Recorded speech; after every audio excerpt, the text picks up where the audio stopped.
Hammaga salom. Texnik tahlil nima? To есть grafik orqali bozorni tushunish san'ati bu texnik tahlil hisoblanadi. Texnik tahlil bu price action, ya'ni narxni vaqt o'tishi bilan qanday harakatlanishini o'rganadi. Grafiklar asosiy manba.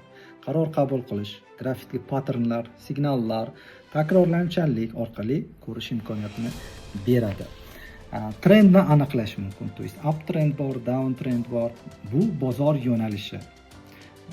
Short term trading uchun, ya'ni kunlik, haftalik savdo uchun bir qator tez signallar berish imkoniyatini taqdim etadi.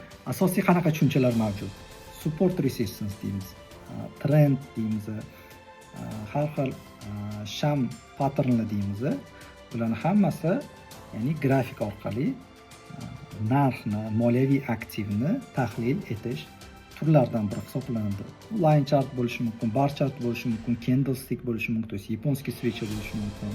O'rimlar orqali aniqlash mumkin yoki trendoviy liniya orqali yoki eng turli xil indikatorlar bo'ladimi va hokazo. Har doim esda tutish muhimki, to есть texnik tahlil 100% kafolat emas. Bu ehtimollik, ya'ni sizning foyda tomoningizga ni ko'rsatib beruvchi vosita hisoblanadi. Rahmat.